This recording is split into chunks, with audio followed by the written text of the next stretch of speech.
welcome to all of you who joined us this morning on this beautiful sunshiny day. We've had plenty of these beautiful days, and we'll have plenty more, which is awesome. So join us on our first song, and we'll let Cindy start us off, and then we'll sing together, I Release.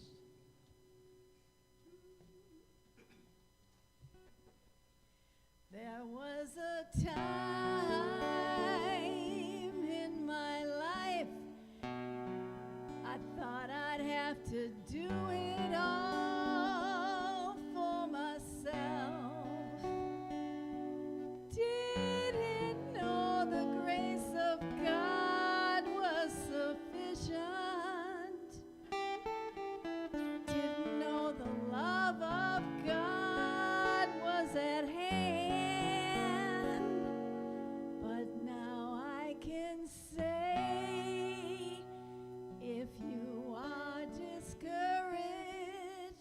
struggling just to make it through another day, you've got to let it go, let it all go, and this is what you've got to say. I release and I let go. I let the Spirit run my life, and my heart is open wide. Yes, I'm only here for God. No more trouble, no more strife. With my faith I see the light.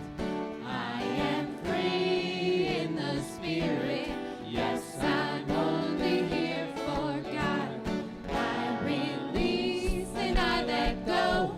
I let the Spirit run my life, and my heart is open wide. Yes, I'm only here for God. No more trouble, no more strife. With my faith I see the light. I am free in the Spirit. Yes, I'm only here for God.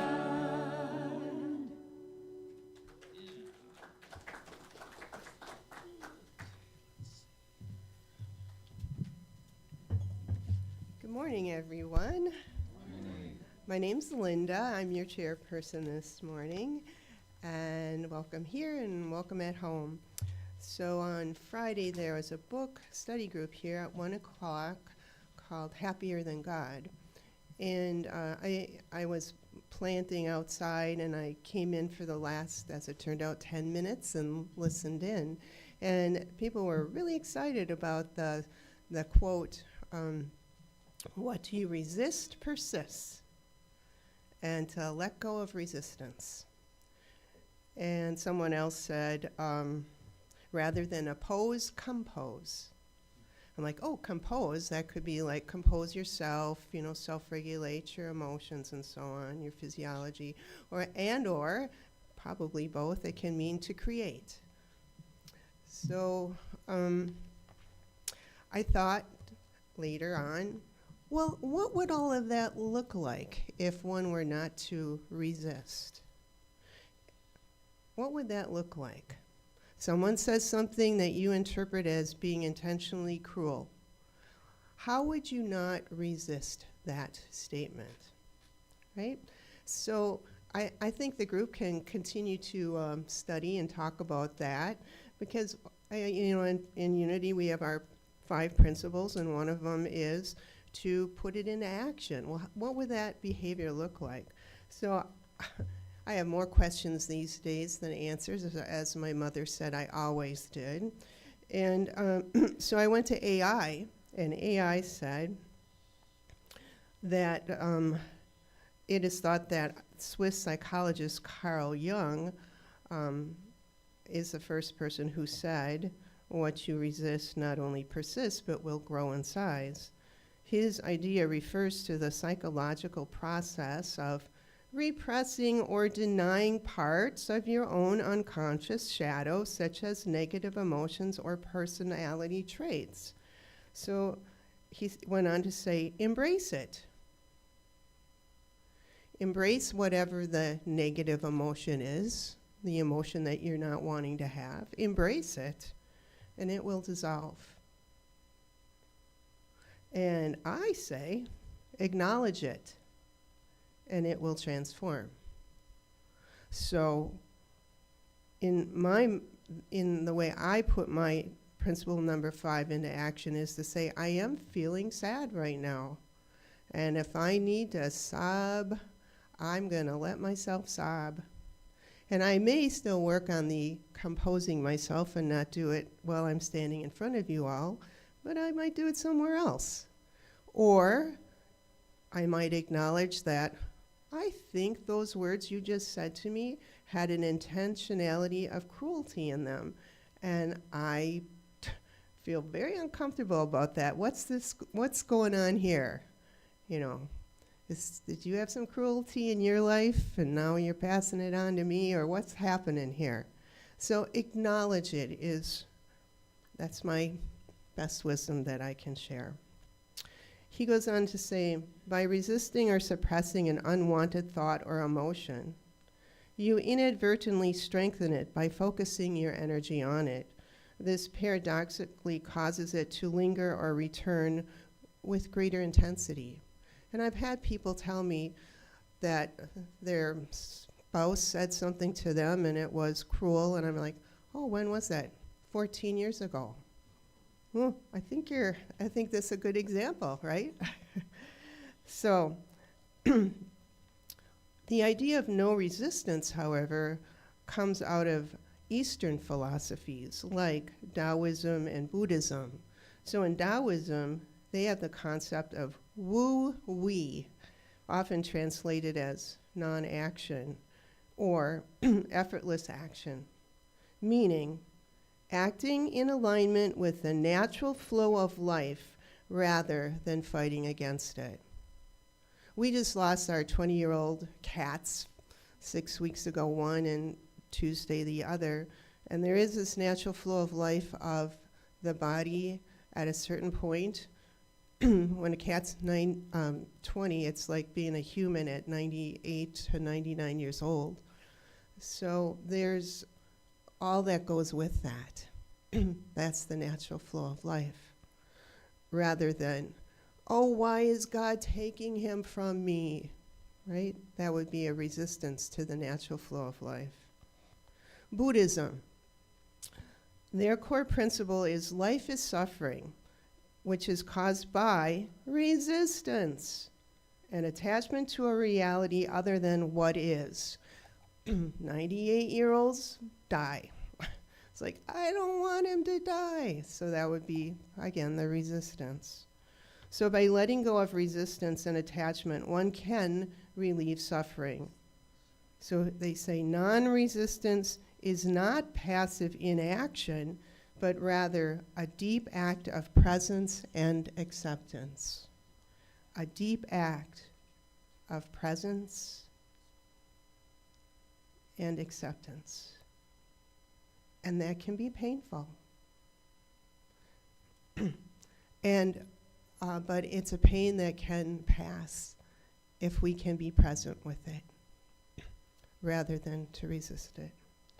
And lastly, modern spirituality from spiritual teachers like Eckhart Tolle combine Eastern principles with modern ideas. Tolle teaches that resistance to the present moment causes unhappiness and suffering. He summarized the concept as, to offer no resistance to life is to be in a state of grace, ease, and lightness.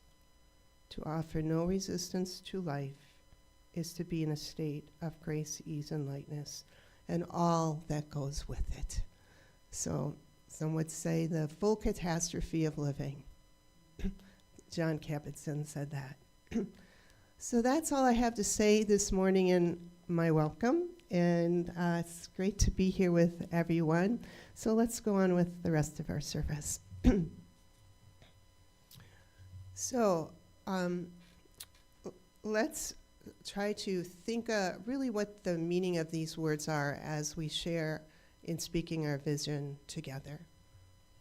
A spiritually awakened world, united in love, empowered in truth, and alive with infinite possibilities.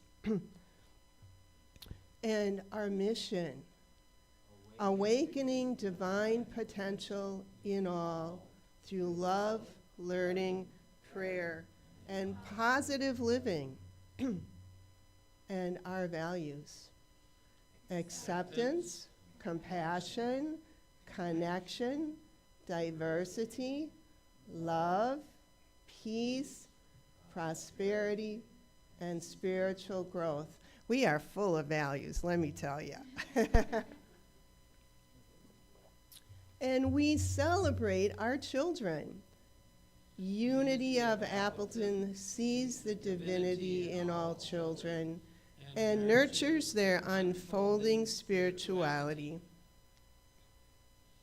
So we have our 5 principles, and last Sunday we focused on 1. So this Sunday, let's focus on 2. If we could say this one together. I am naturally good because God's divinity is in me and in everyone. And next slide, please.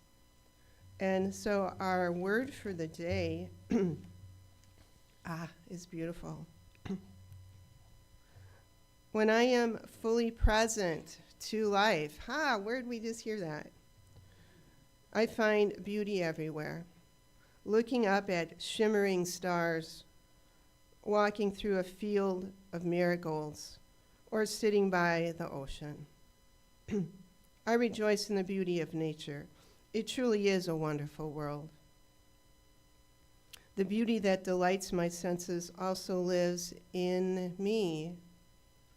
The presence of God does not just surround me, it is within me also. My divine gifts, along with my talents and unique abilities, make me a beautiful and integral part of the world. When I live into the fullness of my divinity, the expression of my humanity is simply beautiful. I am a radiant spiritual being, an individuation of the divine.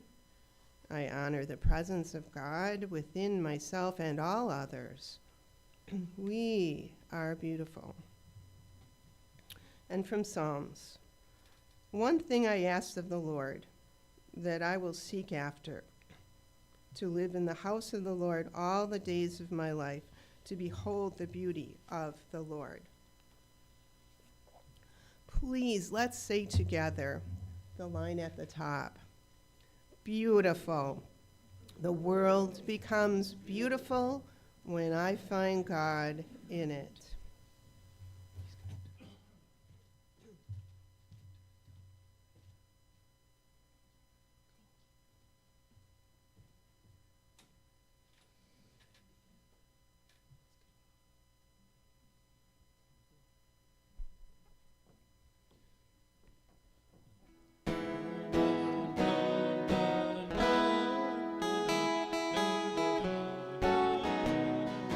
Love, love.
is all you need.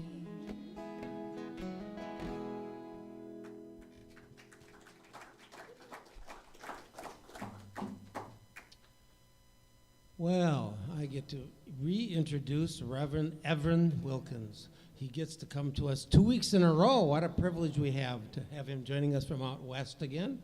And he can share his message with us today. We always look forward to seeing him. He's got a lot of energy and wonderful things to share with us every time he comes to join us from afar. So welcome again to Evin. Thank you, Evin. Yeah, thanks for having me again. I feel like I know everybody at the Unity of Appleton, and I have met some of you in person. It's been, 3 years ago now, probably almost 4 years ago. So at some point I'll have to get back out there in person and meet, see those of you that I met once before, and to meet those of you in person that I have not yet met in person. So anyway, thanks again for having me. Very happy to be here. Hope the weather is still holding out for you there in Wisconsin. I know that it gets just a little bit colder there than it gets here in Washington State. So hoping you all have a good winter. But anyway, I digress. So today, it's kind of interesting. Linda was mentioning, just embracing different feelings and thoughts and things like that. And it's kind of funny because we really didn't coordinate the talk and what all you were going to talk, what Linda was going to talk about this morning. But it's very synchronistic because it really just kind of ties together. And it always seems to when I speak at Appleton. So I think that's a really good thing. But anyway, I suppose that, really when you think about it, a lot of us are, and this is probably not going to be any earth-shattering revelation that I have here, but, most of us are kind of looking around us right now and, thinking that things may feel a little tough at the moment. There's a lot of friction. There may be people tuning into this morning from other parts of the world. And, right now I can only really speak from the perspective of someone living in the U.S., but there's a lot of friction that's going on in the United States right now. And a lot of people are feeling some fear. They're feeling a little bit scared right now with some of the things that are going on. We may have people, or we do have people, out here in our country that are wondering, how they're going to pay their light bill. We have people from marginalized community who are feeling targeted, terrorized, just kind of moving through their days, probably looking over their shoulders, perhaps asking when the next shoe is going to drop. People that are scared to leave their homes. And maybe you're afraid too. Maybe it's for a different reason. Maybe it's nothing to do with what's going on in the country. Maybe there's other areas in your life, something else that's happening that's making you feel this fearful feeling at this moment. And most people, spiritual teachers are going to tell you, hey, there's another side of fear. But to get through that fear and to get to that other side, we have to get through it first, right? That's the thing. Maybe we know that there's another side, but we're like, first I've got to get through it. I've got to find a way to get to that other side. For some people, we'll find that we just kind of walk up to fear. We just kind of tap it on the shoulder, look it in the eye and say, hey, move out of the way. And it just feels like, oh, okay, hey, I'll just move out of the way for you. It's a type of fear that when you confront it, it's okay to just kind of move away on its own. And it does. And that's for some people and in some situations, but not always, right? Because then in some situations of fear, you walk up to it and it doesn't look like there's an easy way forward. You might be feeling like you need a bushwhacker to get through it. And in some instances, that bushwhacker is going to appear in your hand. And it's going to make it just a little bit easier to trudge your way forward and through that fear to get to that other side of it. But for some, and in some situations, there's no bushwhacker. And you look at that fear and it looks like there's almost like this wall in front of you. And you're sitting there thinking, my gosh, how am I going to get through this? I know there's another side, but the mystery is, how do I get through it? And that's the one I want to talk a little bit more about today, the one that I want to focus on just a little bit more. So no matter what you may be feeling about fear today, there is another side. We just want to think about and to plan on how we can get through to that other side as unscathed as we possibly can. So first, let's talk a little bit about what fear is. because when we understand it a little bit more, it makes it, it brings it from being this big, maybe down to something a little bit smaller. So our co-founder, Mr. Charles Fillmore, described fear as, and this is in the metaphysical dictionary, he defined it as painful emotion marked by alarm, dread, or disquiet. And he took that from Webster's dictionary. But he also said fear is one of the most subtle and destructive errors that the carnal mind in man or woman, think about when this was written, experiences. Fear is a paralyzer of mental action. It weakens both mind and body. Fear throws dust in our eyes and hides the mighty spiritual forces that are always with us. Now, Mr. Fillmore mentions the carnal mind. So what is that? He defines carnal mind as a state of consciousness that is focused on earthly desires and material limitations. So the biggest thing that initially caught my attention with that last statement is that he mentions a state of consciousness that is focused on earthly desires and material limitations. He doesn't mention anything at all about spiritual in that statement. So this lets me believe, or leads me to believe, that fear is something that is based in this very human experience. Not the spiritual experience or the spiritual side of us, but that very human side of us. That side of us that is steeped more in the material of living in this human experience. So I begin to ask myself, I begin to ponder to myself, is fear itself even real? I mean, we feel it and we know it when we're going through it, right? And we might say to ourselves, oh my gosh, I'm afraid this is going to happen, or I'm scared that this might happen. But does it really exist? Is it possible that just this state of being, this state of fear when we're in it, happens because we're out of alignment for whatever reason? Maybe it's actually stemming from doubt that something is going to happen the way we hope for it to happen, or stemming from this doubt in our minds that we're going to be okay.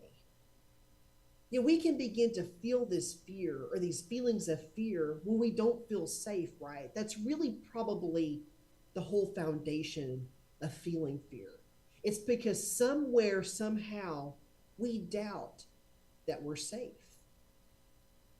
And when we don't know, this happens when we don't know if we're going to be okay, either emotionally or physically. We can then begin to doubt our safety, and then we can start to feel afraid. And we can start to feel this thing called fear. And anybody in this room, tuning in this morning, myself, can say that feeling fearful is a pretty uncomfortable and unsafe way to feel. I remember many years ago when I was a brand new ministerial student, and I say many years ago, it hadn't been that long ago, but I was a brand new ministerial student. And the minister at my church I was attending at that time, who happens to be a very close friend of mine now, but I remember she approached me and she said, hey, Evan, would you like to speak this Sunday? And I was still really new. I was probably maybe 6 months into my ministerial studies. But this is where I step in and I make a confession this morning that I was deathly, and I mean deathly, afraid of public speaking. I remembered back, and I think the whole foundation began back when I was in high school. And there was a time where our teacher comes up and tells us, she's like, hey, we're going to write research papers on historical figures. But we're not just going to write those papers and hand them in. We're also going to each read those papers out loud in front of the classroom. So I go home and I tell my mother, oh my gosh, I'm going to have to do this. And she looks at me, she's like, oh my gosh, that has always been like my number one fear, is speaking in front of people. So this really amps it up for me. This really makes me feel even more fear. Oh my gosh, my mother's afraid to do this. Now I'm just really afraid to do this. So the teacher comes up to us and she's like, I'm going to determine the day that each student gets up and speaks. And she goes by alphabetical order. My last name is Wilkins. So, of course, I am going to be one of the last to go. But in a way, I was kind of happy about this because I was like, oh, great, I have several days before I have to do this. But then in another way, I was really nervous because I'm like, it's we keep putting this off. I can't just get up and get it over with. So I'm growing more and more nervous each day as this gets closer. And I remember the day when my turn finally came. She calls my name. I get up in front of the class. And I was glad that back when I was in high school, baggy pants were in style because my knees were literally sitting there quivering. Like I could feel them quivering in my pants. But luckily nobody could see them because of my baggy pants. My palms were sweaty. I mean, sweating profusely. They were sweaty. My mouth had gone completely dry. It was like somebody had just taken these cotton balls and shoved them into my cheeks, and they had just sucked up every bit of moisture that remained in my mouth. At that time, I was staring at that field that needed to be bushwhacked, but I felt like I had no bushwhacker. But obviously, I'm still here today, so I somehow managed to get through it. But that was my baseline of doing public speaking and of speaking in front of people. So when I planned to go to ministerial school, I somehow knew that I would be speaking in front of people at some point, but I was so excited about going to ministerial school that I was kind of in the back of my mind. Most ministers, not all, eventually speak in front of, public, give these kinds of talks. But some ministers become hospital chaplains or things like that and don't always get up in front of groups of people. So maybe in the back of my mind, I didn't think it would happen. But when the minister came up and asked me if I wanted to do it, I told her yes, of course. I needed to work my way through these feelings of fear. So that day comes and that day arrives. I taught a class that was, I would taught like an old school Unity class called The Quest back in those days. So I did that before the service. And I remember before the service, people were like, oh, in my class, they're like, we're excited to hear you speak. So that anticipation, that old feeling that I had in high school starts resurfacing again. Same thing happened. They called my name in service. I got up, knees were shaking, cotton balls in the mouth, sweating profusely. But once I began, the words began to flow. And looking back at that moment, I realized that the fear wasn't a real thing at that time. Fear just happened to be something that I was feeling. What actually did exist at that time was my own doubt. I doubted that I would be able to get up there in front of everybody and to give a good talk that anybody would want to hear, anybody would want to watch. And when I looked back later on, I realized that it wasn't fear at all. It was doubt. It was doubt that I would be able to get up there and do what I needed to do. And it was also this feeling of feeling unsafe, of knowing at that time, I felt like I was anything but okay. But that's often what it boils down to, right? It's doubt. It boils down to our doubt that we're going to be okay, and this feeling of being unsafe, of not knowing if we're going to be safe, of not knowing in the case of fear if we're going to safely make it to the other side of that feeling of fear. And I think that's what's happening around us right now.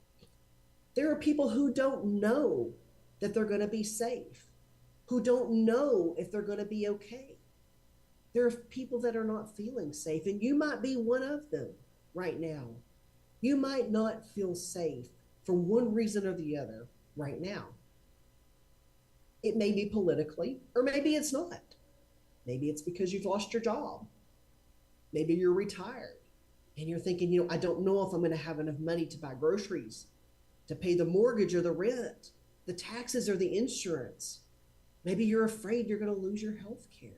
Whatever it is, you don't know if you feel like you're safe. Maybe it's also not knowing if you're going to get through a disease of the body or making it through the ending of a relationship. And you feel these feelings of fear because you don't know if you're going to be okay. So it makes sense to me to acknowledge that we feel this and we feel these feelings when we are out of alignment. And I'm not saying that you did anything wrong, because being out of alignment, out of spiritual alignment, out of alignment with spirit, that part of something that we are, is very much a part of this human experience. It's very much a part of living in this human form, because we can't always live in this spiritual experience, right? We have to also live in the material world as we're having this human experience. And no matter how steadfast we are of wanting to walk that tightrope and to stay in that spiritual alignment and that spiritual experience, it's important to remember that we're going to fall out of it. That's part of this human experience. We are going to fall out of it, and we are going to fall off of that tightrope. What matters is that we know we can get back up. And indeed, what matters is that we actually get back up. We don't just think about it, we actually get back up. Because that is what is going to put us back into that spiritual alignment. Because just like when you fall off of a tightrope, if anybody's ever been brave enough to walk a tightrope, I have not. Some of you may have physically actually done it. But when you fall off of that tightrope, that rope does not go anywhere. You might be laying flat on your back on the net that caught you, or sometimes even on the ground. But the thing about it is, it's almost a certainty, is in when you look back up, you're going to see that that tightrope is still there. It didn't go anywhere. You just fell off of it. And it's the same way about our spiritual alignment, because that spiritual is a part of who we are. It didn't go anywhere. And if we look, we can still see it. We just need to get back to it. So Charles Fillmore defined spiritual alignment. He defined it as the process of consciously harmonizing your thoughts, your feelings, and your actions with your divine nature in the universal, omnipresent spirit or God. Or you can also substitute the word universe, whatever you want to substitute there. So the question becomes is, how do we consciously reharmonize our thoughts? How do we get back up onto that tightrope when we have fallen off? Now, I'm no master pro at this, but I'm going to give you something that has worked for me. And if it works for you, great. If it doesn't, I encourage you to find something that does work for you, because there is something there that does and that will.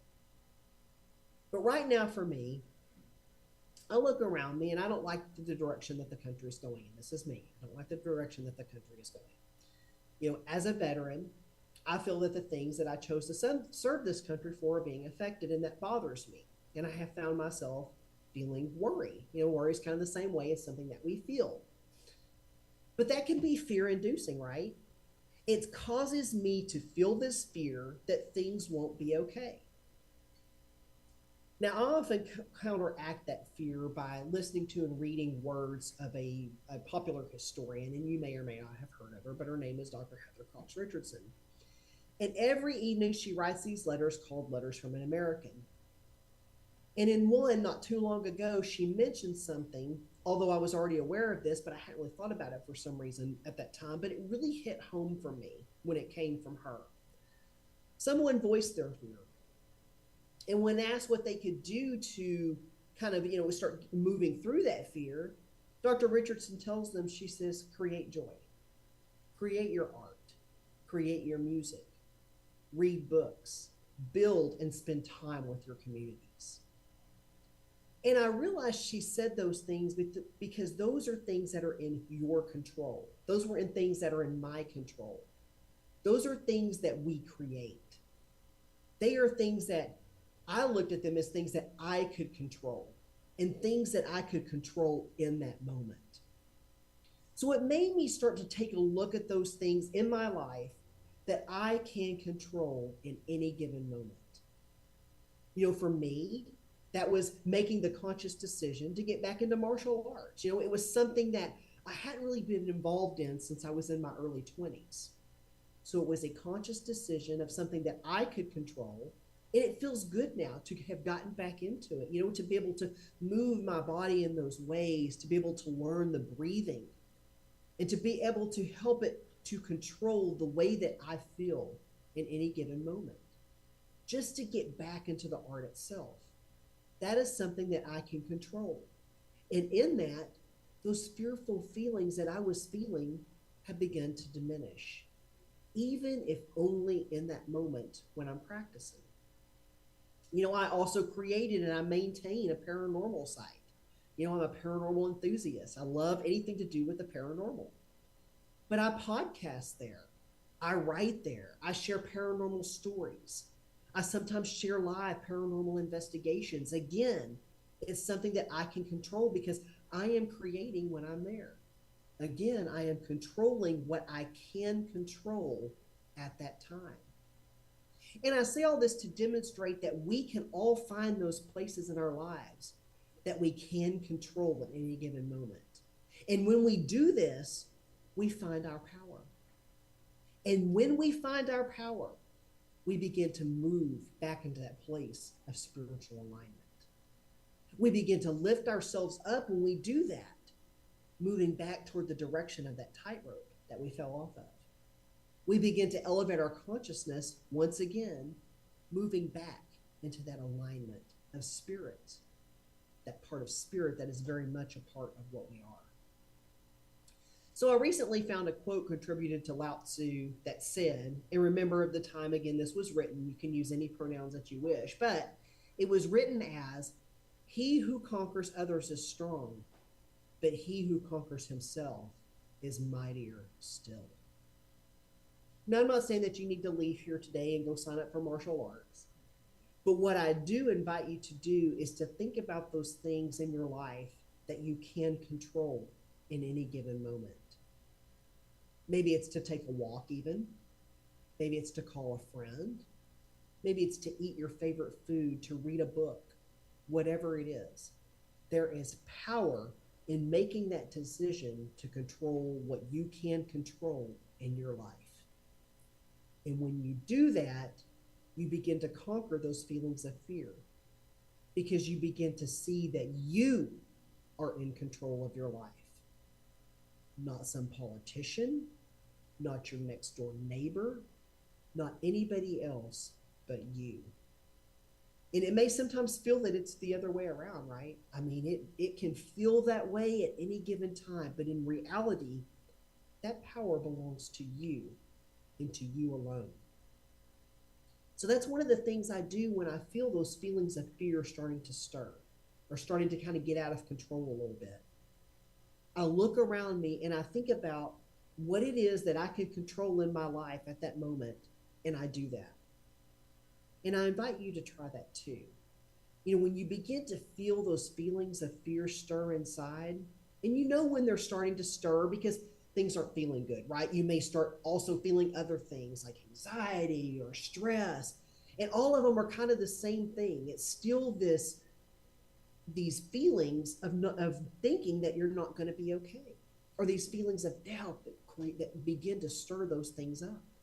But when this starts to happen, I ask you to remember that those feelings are not you. They are something that you are indeed experiencing, and they are very real in that moment, but they are not you. They're not actually a part of who or what you are. They're there to visit for as long as you will allow them to, but you are in control of letting them know of when the visit is over and when it is time for them to leave. So next, I invite you to do something, anything in that moment that you can control. Maybe it's even to just pause and to breathe. Maybe you want to pick up an instrument that you haven't picked up in a long time, or learn to play a new one. Maybe it's just picking up a pencil and sketching or writing something, a paintbrush, whatever it is. Because when you do that, you begin to move back into control. And when you look up, that tightrope is going to seem to edge closer and closer back to you, allowing you to get back on it and to resume your work. So now let's just take the time to begin to move into our meditation with that thought.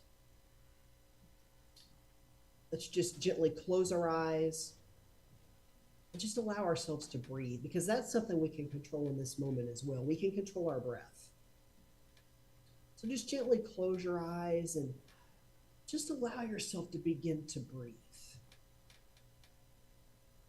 And I'm not saying you have to control the way the breath comes. Let that flow naturally. But know that in this very moment, at this very time, that you are safe and that you are okay. And that choosing to be here right now, right here in this moment, is powerful, because this is something that you are choosing. So let's just breathe and just choose to be here.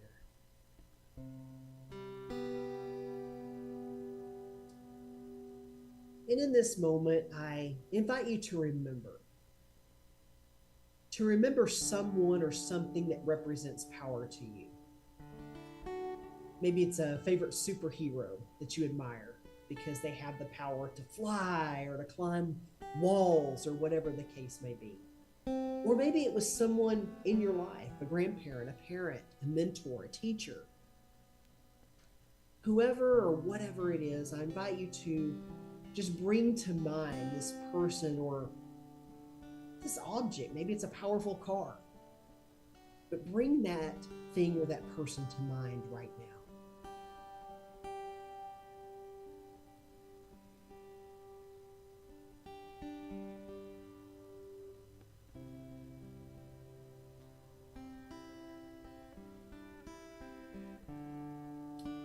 And next, I invite you to allow yourself to feel the power that you feel that this person or this object invokes in you. To allow yourself to feel that power. To feel how tall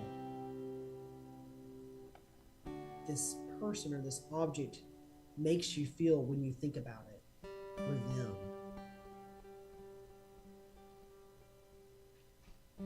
Let that feeling of power begin to move through every area of your body. Maybe you feel as if you're actually growing taller. You feel as if your muscles are growing bigger. You feel as if you could run 10 miles or whatever. Just allow yourself to feel that, and allow that feeling of power to just move through your body. Just igniting every cell.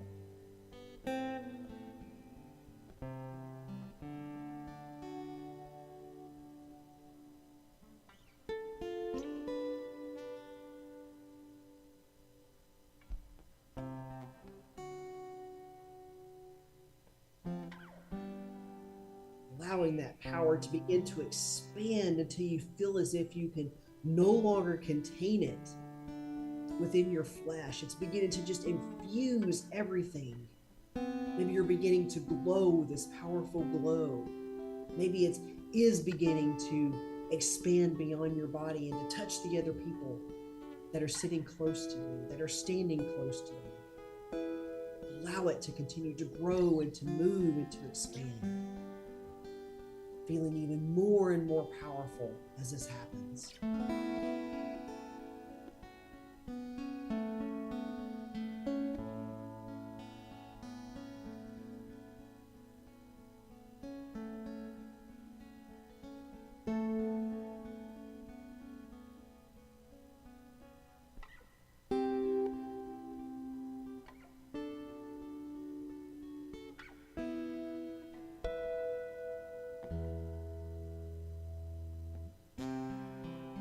Growing and expanding larger even still.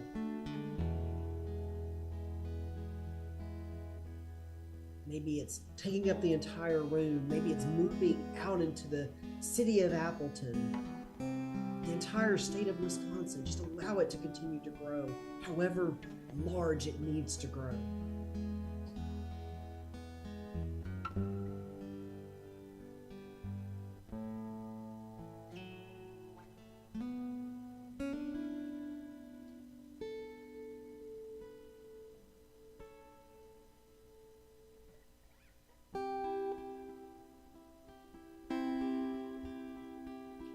I'm going to invite you now to begin to bring your awareness back to this room, back to this time and place. But I also invite you to take that powerful feeling with you.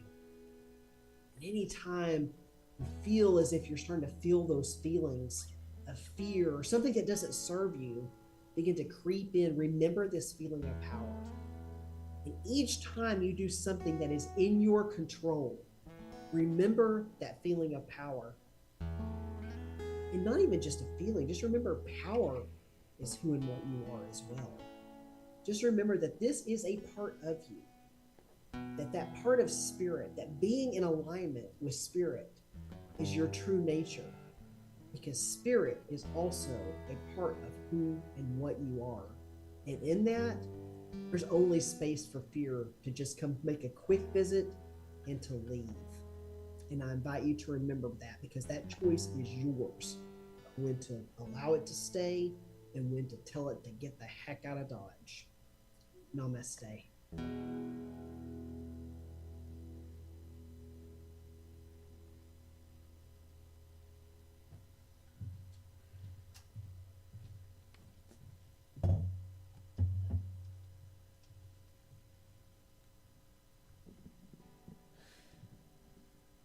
Synchronicity, isn't it something? Thank you so much, Evin. This is a time in our service where we have also affirmative prayer, healing prayer, and perhaps you can reflect on times in your life this past day or week where you were out of alignment with Spirit. And do this for the purpose of knowing that you can take a moment to purposely, consciously step into alignment with Spirit. And so I'm going to kind of restate a little bit of what we've just done with Evan's meditation. And this will be a little quieter, not so many words. But imagine yourself at home or wherever you might be, where you realize you're out of alignment and you're in some state of distress, some state of fear or whatever it might be. And then you choose to step into alignment and you let go of thoughts, because it's in the thoughts that we have all our worries. At least we let go of worrisome thoughts, we'll say that. And then trust in the divinity that is within you and without, and simply breathe into your body as a whole, as if your body is inflatable and you are aware of your body as a whole. Your consciousness, your awareness is grounded, not in thought, not in fear, but in the body. And as you breathe in and out, you feel your body being breathed into as a whole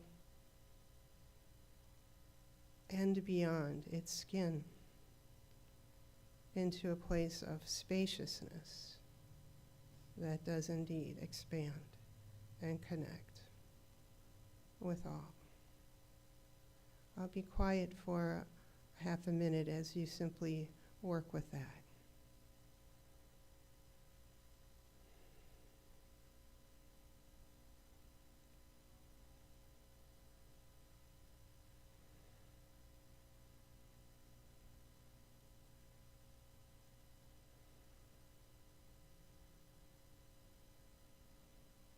And at any point, if the fears or thoughts try to wiggle in like some kind of slippery fish, once again, you let them go and become grounded in the divinity of your consciousness.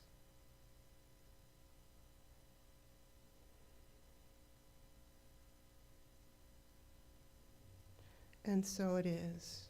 And it doesn't take long, 3 seconds, 6 seconds, a minute, however long you wish to do that, over and over and over. So let's move on to our offering. believe it's right here.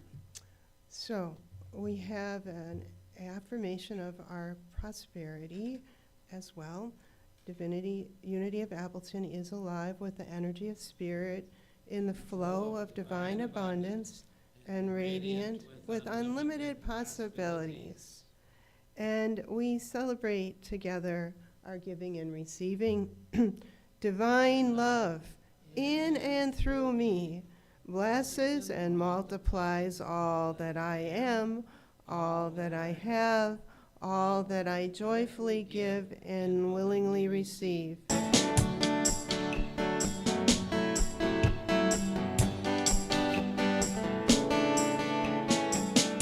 You will do amazing things with the choice each new day brings. And with every step you take, bless the progress that you make. The reason you live is in every gift you give. Love your life, love your dreams. You will do amazing things.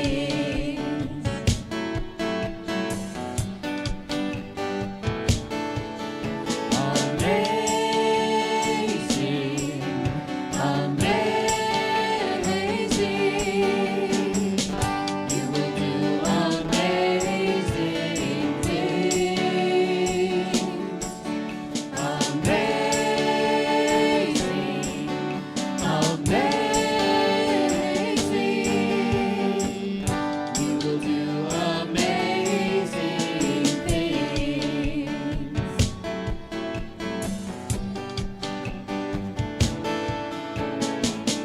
Oh, the places you will go, and the people you will know. Don't worry when or where or how. You don't need to know that now. You're on the right track. You need to look ahead or back. Just enjoy what this day brings. You will do amazing things.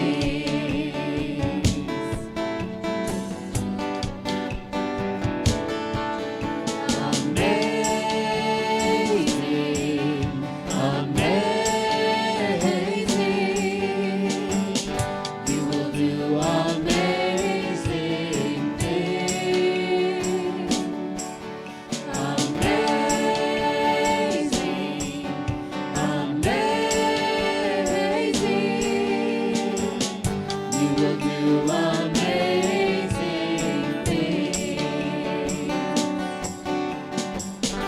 You don't have to work it out. Just stay in the here and now. Let your mind rest for a little while. Sometimes deepest answers come when you're out there having fun. So close your eyes and take a breath and smile. Amazing, amazing. You will do amazing things. Amazing, amazing. You will do amazing things.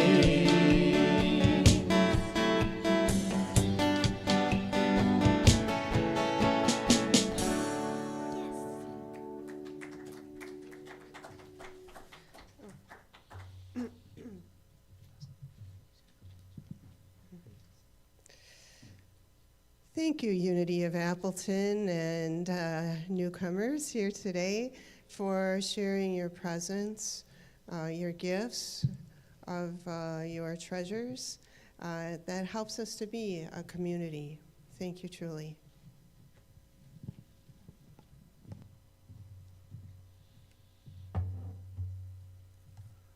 We have some announcements. That's pretty. Spiritual Leadership Committee needs your input You should have gotten a survey in your email last week. And there's also a link to the survey in Monday's Community Connections. There are paper copies on the Connect and Serve table. Please fill out either the online survey or the paper copy. But if you have the technical capability to do the online survey, it's much easier for us to compile the results. So then the leadership team can let you all know what your shared thoughts are. This is confidential.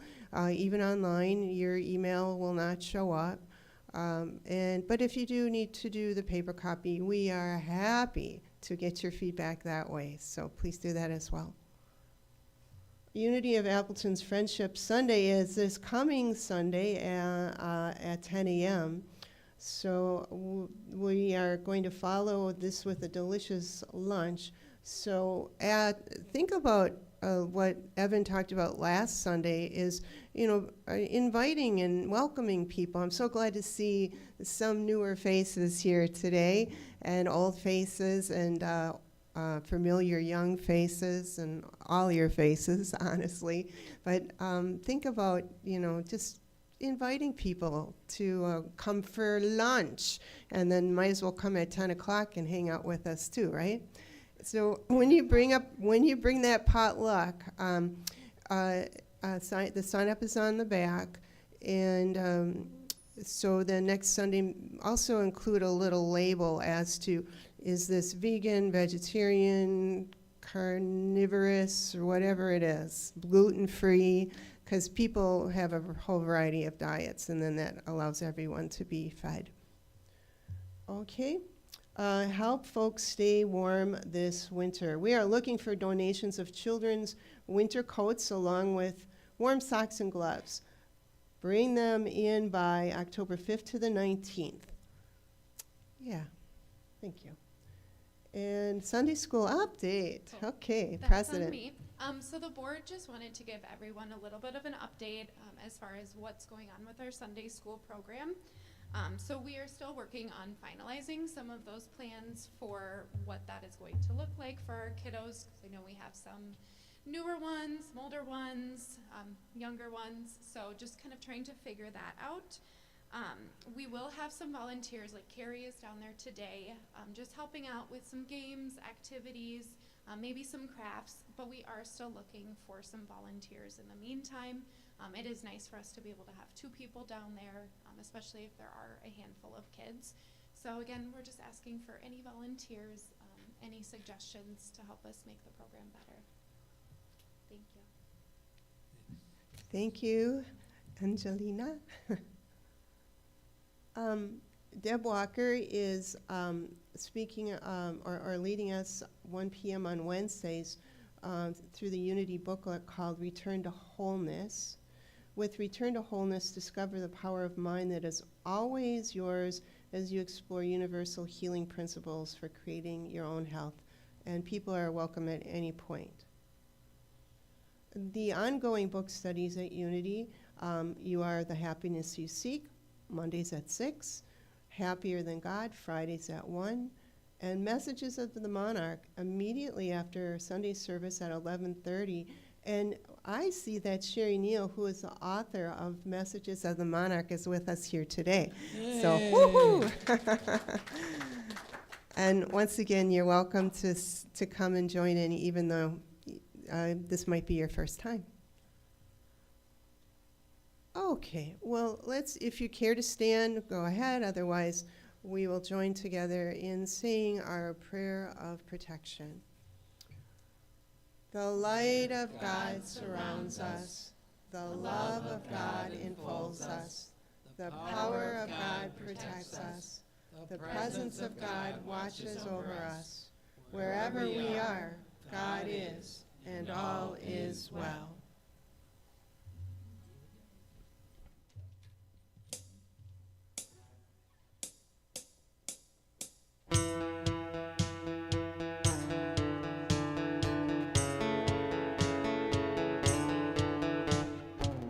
I like like my Sunday's best, not just a day of rest. We get to all come here, unity friends so dear. We get to hear a talk, then go and walk the walk. The spirit in the world, we let our love unfurl. We use our thoughts for good, all through our neighborhood. We're gonna shine our light, make the world so bright. The world will know and feel the power of love so real. Let's get our minds together now. Let's send joy to the world, to every boy and girl. We feel our unity, it starts with you and me. Go out and share that joy with every girl and boy. Let's rid the world of strife. Oh, we love this life. Oh, oh, oh, oh, oh, we love this life. Oh, oh, oh, oh, we love this life.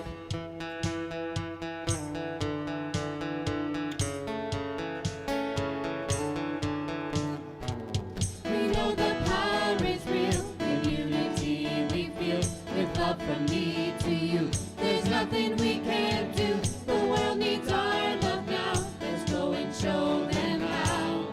Love, love can solve everything. Let's send joy to the world, to every boy and girl. We feel our unity, it starts with you and me. Go out and share that joy with every girl and boy. Let's rid the world of strife. Oh, we love this life. Oh, oh, oh, oh, oh, we love this life. Oh, oh, oh, oh, oh, we love